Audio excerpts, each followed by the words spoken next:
Good Monday evening. Thanks for joining us for Unscripted here on Up North Live News. Some areas seeing a little bit of sunshine today, but there could be some winter weather moving in overnight. For more, we're going to turn things over to Chief Meteorologist Joe Charlevoix.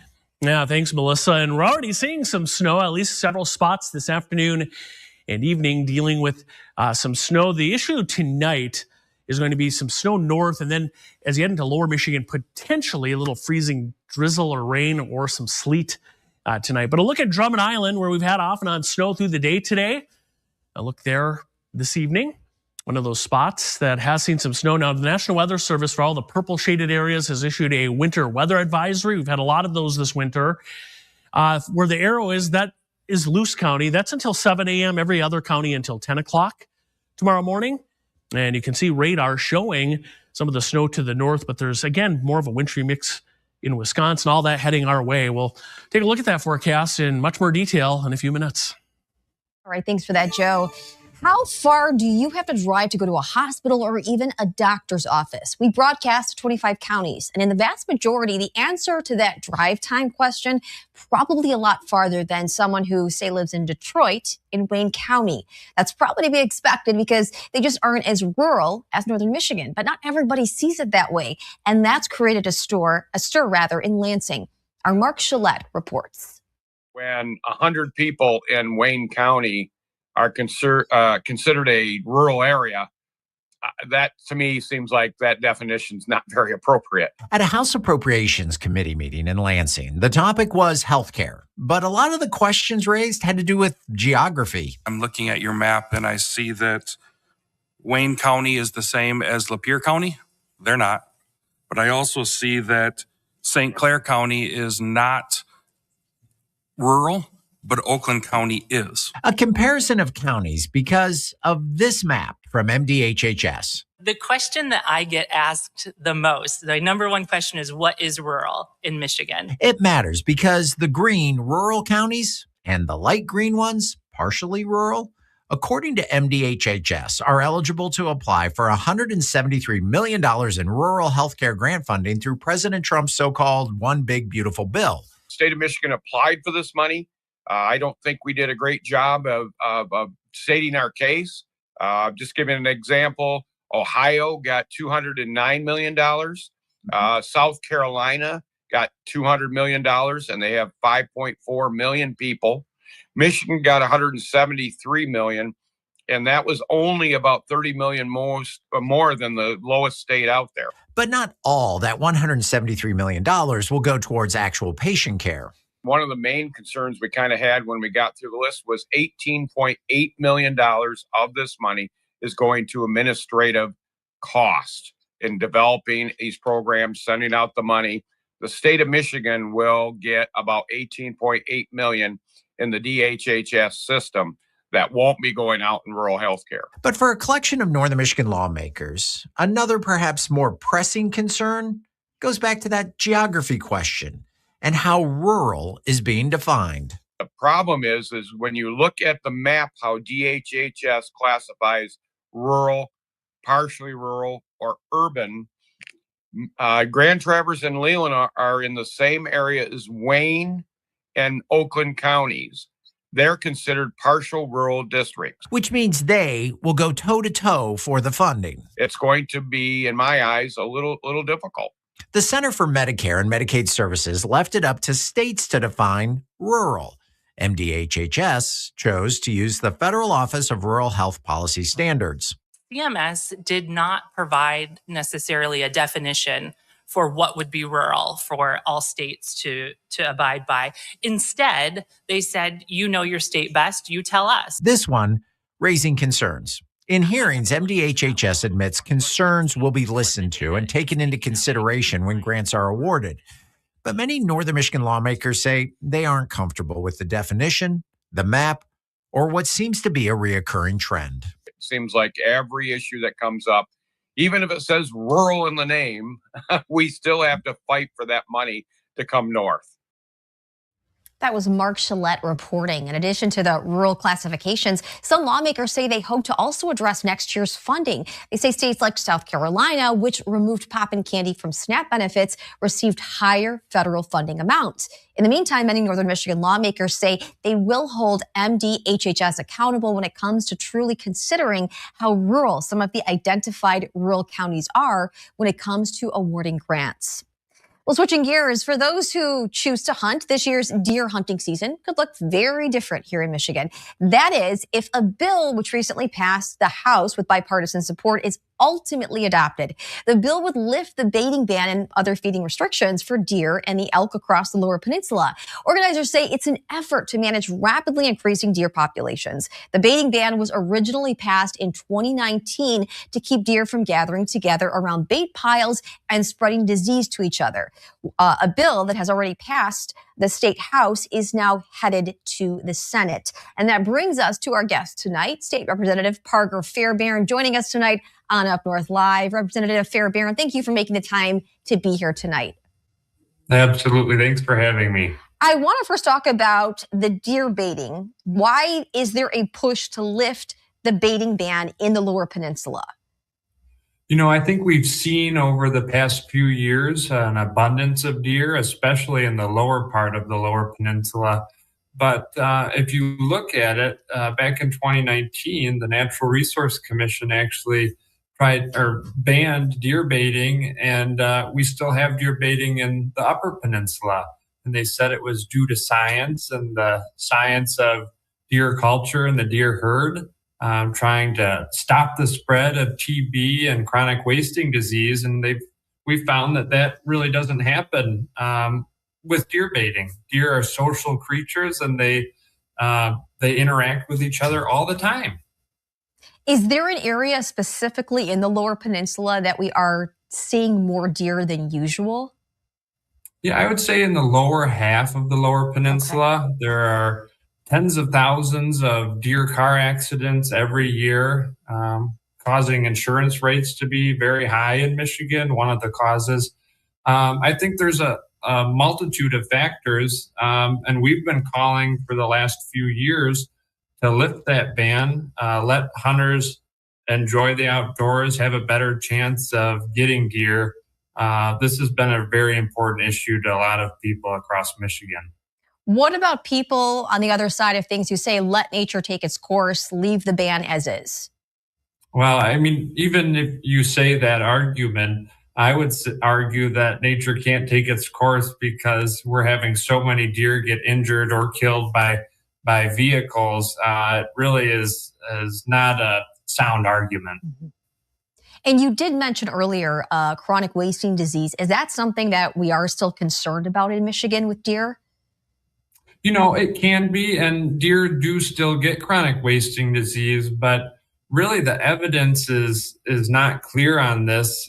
Deer, if they go underneath an apple tree, for example, in Michigan, we would say that that's not baiting since it's a natural apple tree. But if two deer are touching noses, eating apples, the DNR doesn't get real upset about that. But if you put some apples out on the ground, that's where we think deer are going to get these diseases, but it really is a fallacy. And I think if we do see an outbreak or cases of TB or chronic wasting disease, I believe there'd still be a capability for the NRC to shut down baiting in those counties.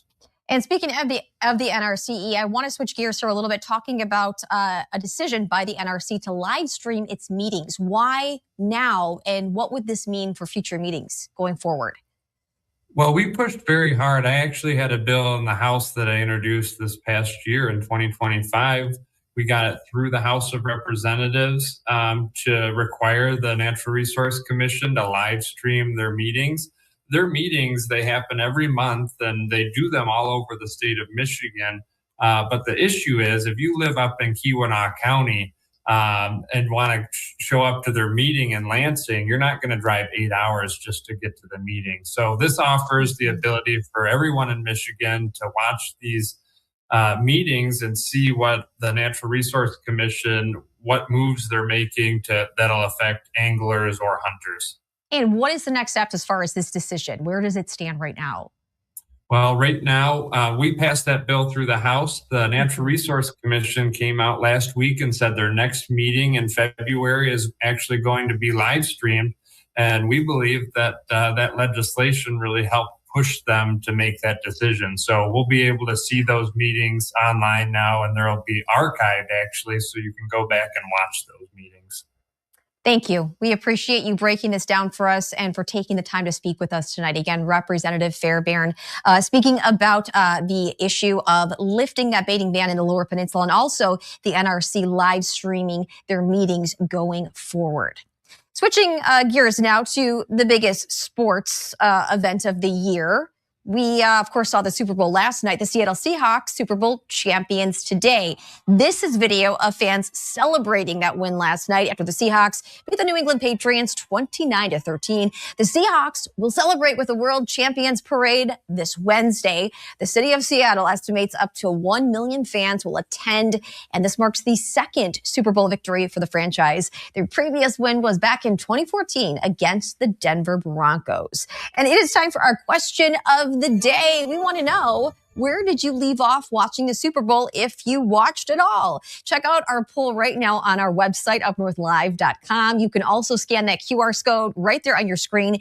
And you can even leave comments on our Facebook page, Up North Live. We look forward to those comments and you voting in the poll. We will check out all of those results coming up toward the end of the show.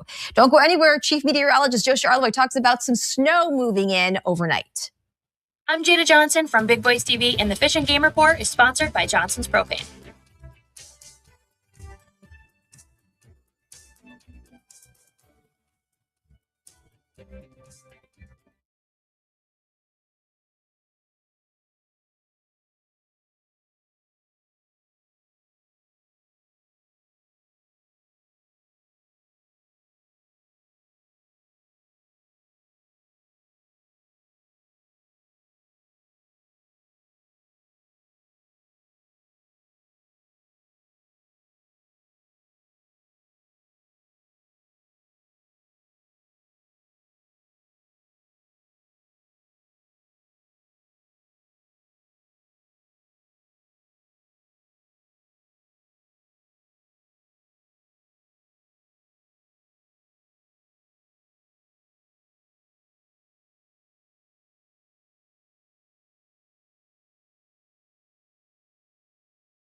I'm Dee Gatton with the National News Desk in Washington, D.C., and this is your news update. I won't vote for any funding for DHS, the Department of Homeland Security, or ICE, or the Customs Border Patrol, unless these demands are met. Democrats drawing a red line in the sand as the Department of Homeland Security remains on the precipice of losing its funding.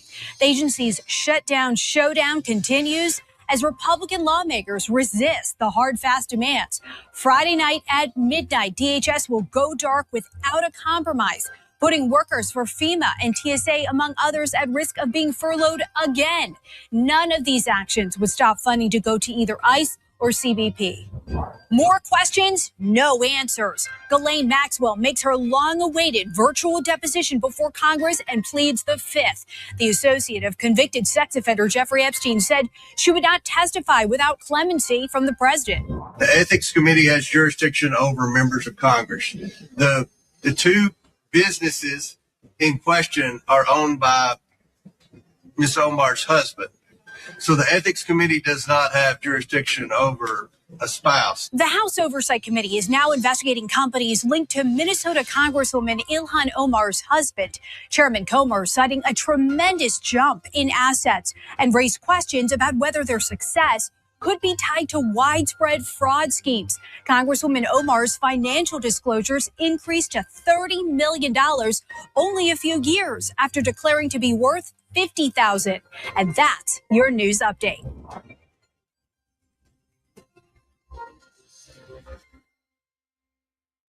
The National News Desk can be seen on ABC 29 and 8 on Saturday night and 11:30 and Sundays at midnight. Welcome back to Unscripted here on Up North Live. Some areas could see some snow tonight, a little bit more of that wintry mix moving in. To hear more what we can expect in your neck of the woods, here's Chief Meteorologist Joe Charlevoix. Yeah, thanks, Melissa. You know, overall, this week looks quiet. I mean, in terms of weather, we don't have a ton of snow on the way in and actually kind of mild, but the most impactful weather will be tonight. We have some snow and maybe a little bit of freezing rain on the way in. So because of that, we have winter weather advisories issued by the National Weather Service. The one with the arrow there, that's Luce County. That's until 7 in the morning, but every other county until 10 a.m. Tomorrow. Our northern area is more concerned for snow, accumulating snow. As you head south, more of a freezing rain potential or some sleet. We'll head up to Drummond Island. This is where the ferry crosses the St. Mary's River over to, there's the ferry right here, crossing the ice-choked waters there of the St. Mary's River. We've had off and on snow here. This is an area we may pick up another 2-3 inches of accumulation tonight. You can see our area of low pressure, kind of a double-barreled system here, one in Ontario, another one near Omaha tonight. This will pass through here. There's also a little push of milder air, which is why we have the potential, at least, maybe to see a little bit of freezing rain mixing in. There's a look at things this afternoon. We've had some snow from near Alpena up through Sheboygan, Beaver Island, the tip of the Mitt counties, and then Mackinac Island, the eastern UP, seeing some snow. And then further west, this pink shading, well, that's this little light glaze that we see here in parts of northern Wisconsin, where actually even a little just plain rain is working in. So this will continue to head toward northern Michigan tonight. That's why the roads could be a little bit slippery as this arrives here. Temperatures at or a little below freezing tonight. Still some question, while we know we're going to get some snow up north, we already have, still some question if we're going to get much freezing rain or sleet. It's possible we don't get a whole lot, which would be the best scenario. But there is that possibility for some of that overnight. So the roads, again, could be a bit on the slick side. Snow winds down tomorrow morning. And then behind that, yes, there will be some lake effect snow showers Tuesday afternoon, Tuesday night into Wednesday, but nothing very organized or that will be all that heavy. A lot of cloud cover, though, hanging on Tuesday, Wednesday, right through Thursday. Some gray skies. But again, once we get past tonight, the weather overall looks relatively quiet. Snow totals, highest in the UP, including around Sault Ste. Marie, Sugar Island, up to 5 inches. Drummond Island, we just showed you the camera there, 3 inches still. And then it really tapers off to almost nothing for a good portion of the lower peninsula. There's the ice accumulation forecast. Again, maybe a little bit of a glaze of ice in through here. For instance, Charlevoix, Petoskey, 0.06 of an inch of ice in the forecast. And remember that big bubble of cold air we had a week or two ago, a couple weeks ago? kind of more of a mild flow across the Great Lakes through this week into next weekend, with the really cold stuff staying to our north. So we're looking at a kind of mild stretch coming up here. We do cool into the 20s Wednesday and Thursday, which isn't all that bad. But then take a look after that. A lot of 30s heading into next weekend. Tonight, 20s, off and on snow, especially north, or maybe a little rain, sleet south. And then tomorrow, we're looking at morning snow and then some afternoon snow showers for the UP. Engadine, a high of 33. Same at Gaylord. Toski, mid-30s, scattered snow showers. For the day tomorrow with cloudy skies, 35 at Boyne City. And Ludington, 36. Same at Houghton Lake with a few snow showers. Extended forecast, cloudy Thursday, upper 20s. And then we head into Valentine's Day. Again, quiet and mild, highs in the 30s next Saturday and Sunday. All right, thanks, Joe. Coming up, a wrap-up of Super Bowl 60, along with the latest on the medal count in the Winter Olympics. That's all coming up next.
Welcome back to Unscripted. Sports Director Harrison Beebe joins us live in the studio now with a look at sports. Harrison, of course, Super Bowl 60 yesterday. Seahawks having the big celebration today.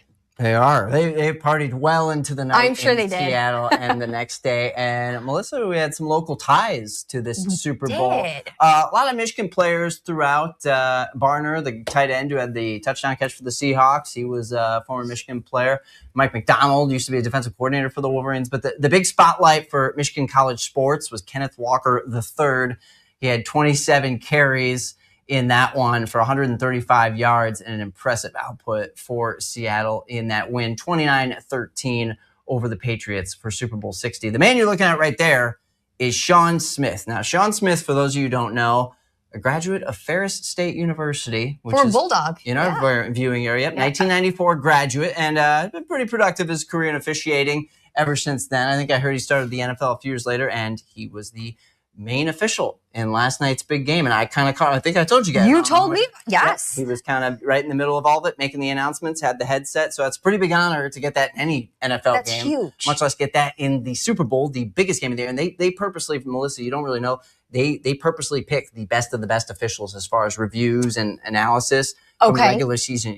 Not just every official is up for playoff games or the Super Bowl. It has to already be a strict selection process. So for Sean to get that honor is pretty cool, and to represent Ferris State and de facto Northern Michigan as a result. Let's go from the Super Bowl to the Olympics, because we all know the Winter Games are going strong. And here's your medal count. And I want to preface the medal count here goes off the leaders in gold medals there on the far right. It says total. The top total team, I believe Italy, the home nation for the Olympics, has 9. So they are not pictured on this list. This goes by the top gold medal achievements per nation so far. So that is Norway and Switzerland leading the way. But the United States has 2 in skiing and figure skating. Hopefully a lot more before it's all said and done. Hopefully. They're going to be in the mixed doubles curling tomorrow, I've heard, tomorrow noon. So that should be exciting. So we have a lot more opportunities, obviously, just 3 full days into the Winter Olympic competition. And it's going to go all the way through the following week. So we got time to add to that medal count. But so far, 2 golds, pretty good start. I was going to say, not too bad. All right. Thanks, Harrison. Coming up, we're going to take a look at those live results for our question of the day coming up after this.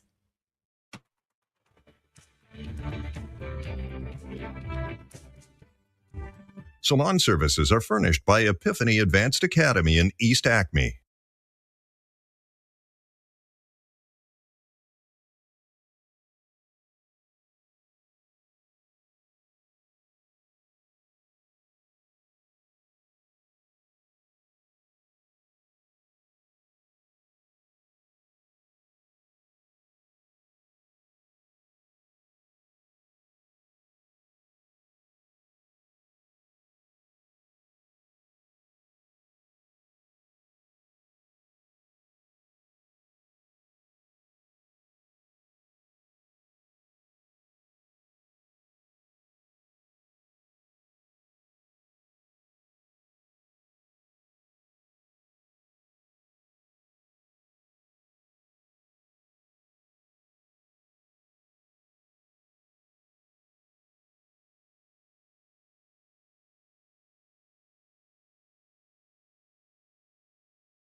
Welcome back to Unscripted here on Up North Live. Our question of the day, where did you leave off watching the Super Bowl if you did watch? Right now, we are split pretty evenly. You can see there with those poll results. Taking a look at some of our responses on our Facebook page, Up North Live. Laura says, I watched the whole game and halftime show. It was a great win for the Seahawks, and the halftime show was amazing. What a beautiful message. I agree with you there, Laura. Cheryl's saying, agreed, Laura. Seahawks defense made it impossible for the Patriots to do anything, made for one-sided game, but it was still fun to watch. Carrie says, I watched until they poured the Gatorade on the winning coach. I wonder if that was cold Gatorade, Carrie. I was thinking about that. Let's see what else. Most people saying they did watch most of the game. Karen says, had it on, but I thought it wasn't a very exciting game. Toward the end, it seemed to be better. Thank you for chiming in. You can still go and leave your comments. We would love to hear from you. But thank you for tuning in tonight on Unscripted on Up North Live. We hope to see you back here for Up North Live News at 11. Have a fabulous evening.